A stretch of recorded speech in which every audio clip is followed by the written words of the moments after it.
We would like to acknowledge the Yuggera people and the Turrbal people as the traditional custodians of Meanjin, the lands on which we record this podcast today. We pay our respects to elders past, present and emerging. Always was, always will be, Aboriginal land.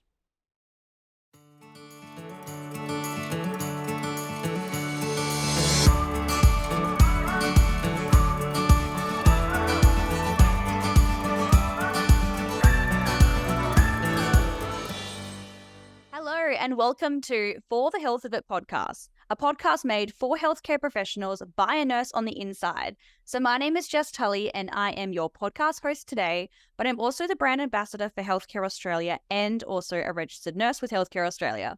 So today's episode is something that we have been planning behind the scenes for a very, very long time.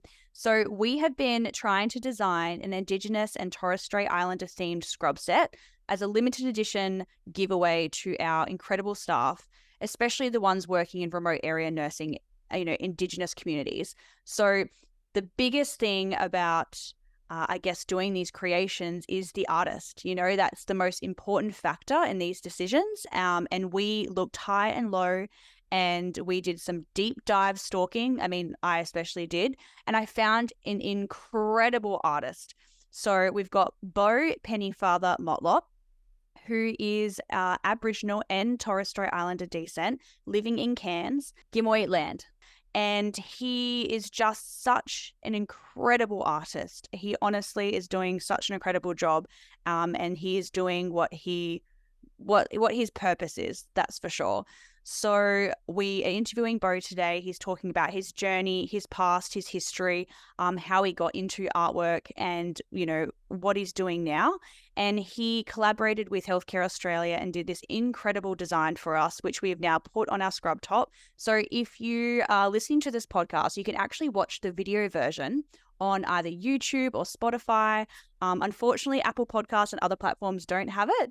But if you want to jump online and have a look, I'm actually wearing the scrub top right now. I'm showing it off in the video and it is incredible. The design, the symbols, everything, it works so well. So I also asked Beau during the episode to talk us through the different symbols and the different meanings that he's placed on this design that work with Healthcare Australia and what we're doing with healthcare Indigenous communities.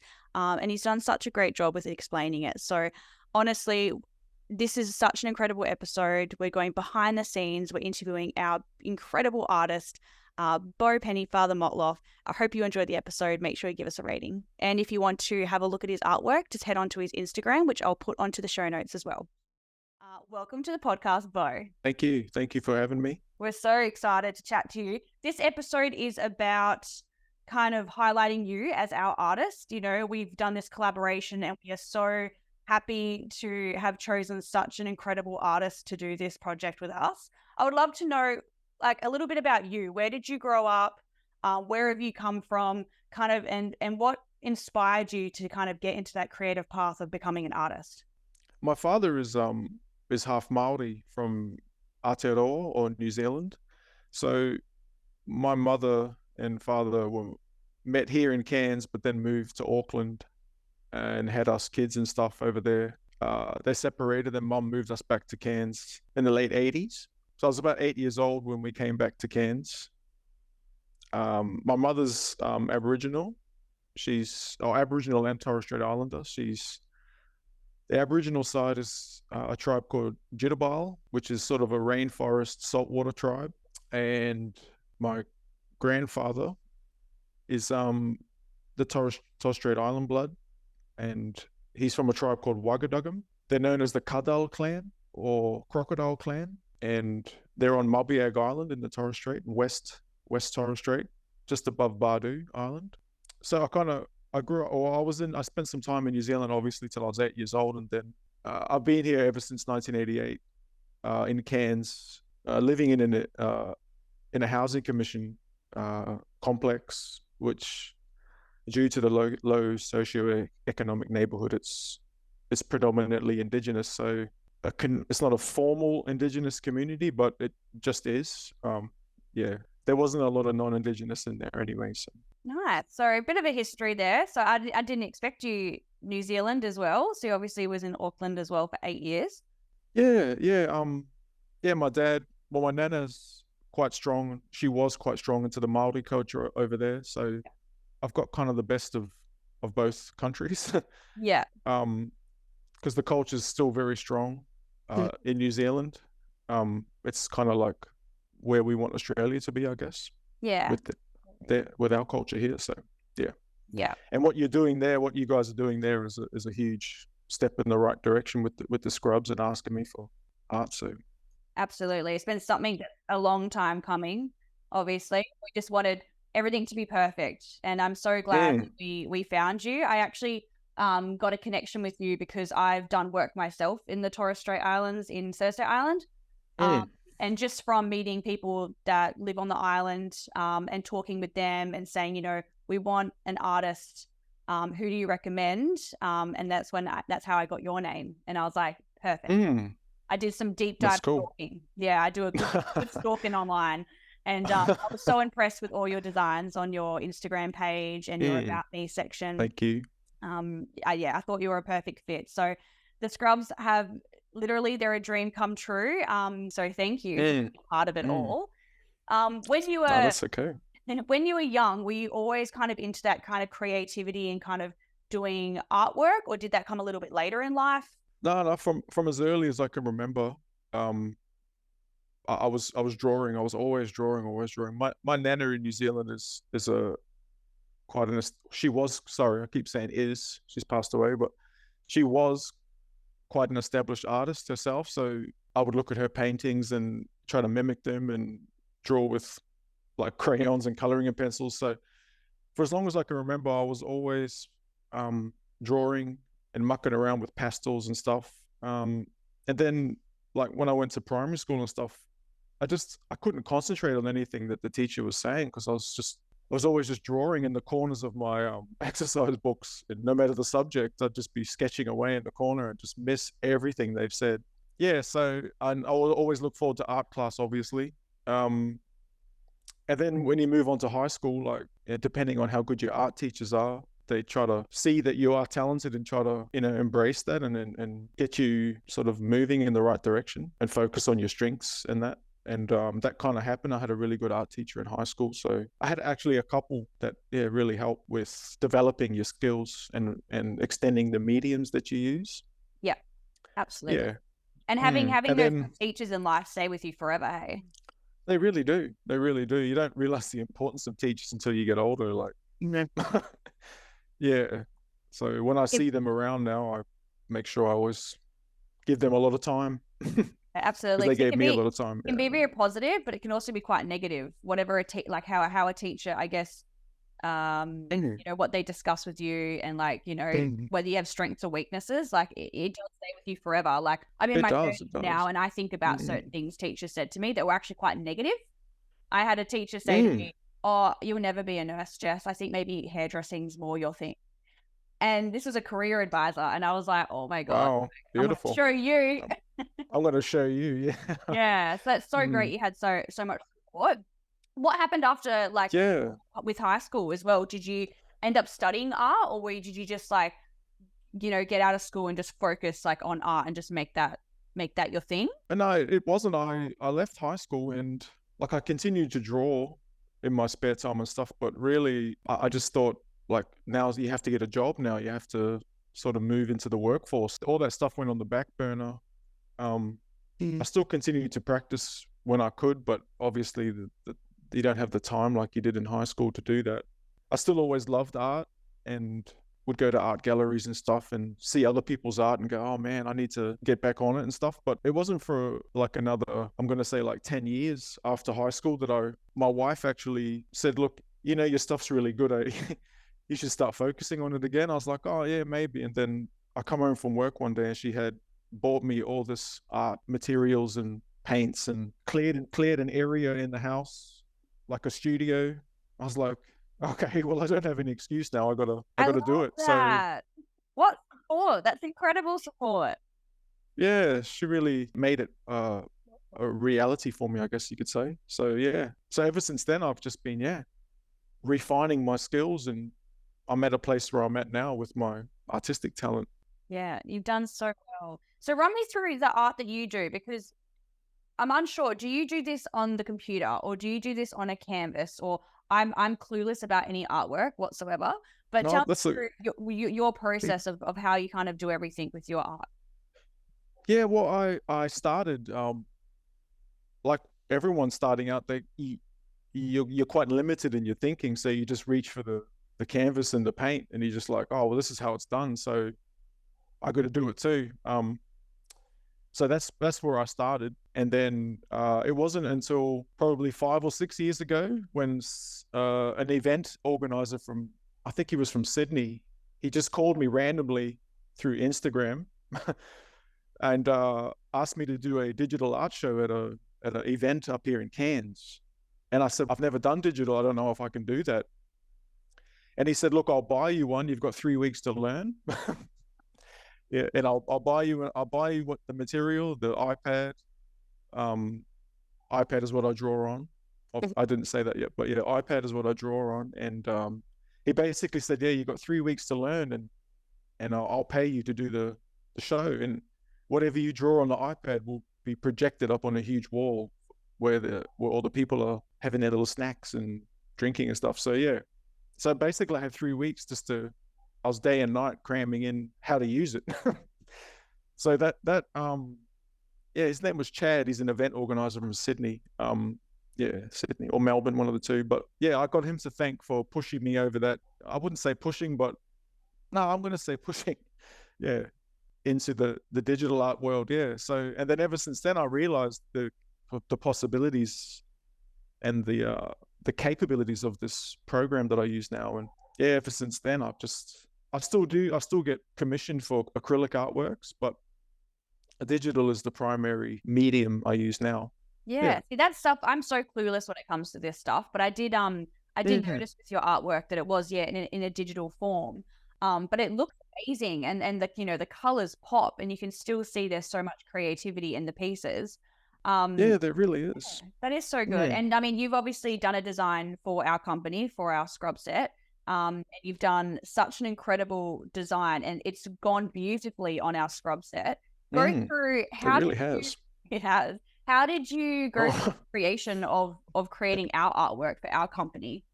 Talk us through that process. I knew that you guys traveled to a lot of communities around Australia. I knew you went to the Torres Strait. I know that the healthcare in these areas is really, really lacking. And I knew like that you guys were doing some really incredible work in those communities. Um, and I know from all my aunties and uncles and grandmas and granddads that have passed and are still here, like without that support and stuff, like they really struggle in the community. It was a struggle in general, really. So I had an idea about where I wanted to go with the piece, but knowing the stuff that you guys do really made me. It's hard to articulate the word I want to use because it's another dimension, I guess you can say, of creatism when you're really happy with what an organization is doing. So just making sure everything links and flows and goes together really well is how I envision you guys would be when you go into community. I wanted the artwork to flow like you guys would go in. So and then flow and then work together. So that's kind of the picture I had in my head when I was creating it. No, you've done really well. I've actually got it in front of me now.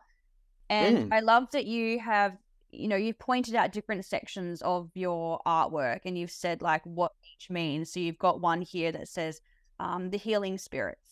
So when you're Yeah. kind of designing, how do you put that forward? How are you just drawing and creating, and then you're so in the zone? It sounds like you're just so in the zone because you've got this project that you're doing, and then you just like focus so heavily on it. Do you know what you're doing as you're doing it, or is it just, do you finish the artwork and then you're kind of like, wow, it's just all come together? I'll go through different symbolisms just and see what works for me in my head. Yeah, perfect. That would represent healing spirits really well, as well as other parts of that painting. But yeah, like you said, I do get in the zone and I can be painting till very, very late at night where my wife will say, oh, are you going to go to bed soon? And I'm like, what's the time? Like, I don't even know what the time is. Like, or you're like, "Are we gonna eat dinner soon?" And I'm like, "Oh, wow, what's the time?" Just What because day I've is it? been, What's the yeah, time? I'm in the zone. I'm doing this. yeah, that's right. Who am I? I don't know. Um, um, yeah. So you do get in the zone, and um, yeah, the creative stuff just comes to you. I guess like everyone says, it's a gift you've been given, and yeah, it's kind of hard to put into words what it is. So I guess you just kind of have to see me doing it. Yeah. Oh my Yeah, God, you should take some videos maybe a if you time lapse. don't. Yeah, Yeah, you time should do a lapse. time lapse. Yeah, What is yeah. the Zenadith connection? I'm probably saying this wrong. I'm sorry. No, it's okay. This is Zenith Kess. Yeah. Yeah, what is Um, that connection? Because I love that part of the artwork as well. Zenith Kess is actually a an acronym. Mhm. It was a acronym created by that uncle up there, and it was to incorporate the winds of Zenith. So the northeast, south, west winds. There's a number of meanings to the acronym, but it is an acronym. So every time you spell it, it has to be all in capitals Mhm.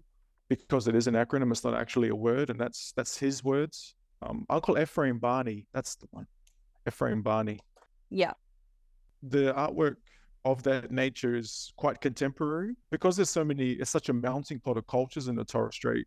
A lot of the patterns and stuff up there are inspired by patterns from Polynesia, Papua New Guinea, Southeast Asia. So they've just been altered and changed to reflect the environment and animals and everything that are in the Torres Strait, the wind and everything. So my particular patterns represent things like the tide in and the tide out, the sun up, sun down, moon down, seasonal weather changes, also weaving patterns for strength and solidarity. So that's what my patterns kind of reflect, and that's part of my creative process over the years. They don't represent that for everyone because, like I said, that's a contemporary version of Torres Strait art. It's not a traditional one, and it continuously changes and grows as we move into the future.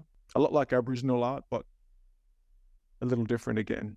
A lot more repetitive shapes and patterns, and yeah, it's on the scrubs. Yeah. It's on the scrubs. You're like, just look closely on the scrubs and you'll see it.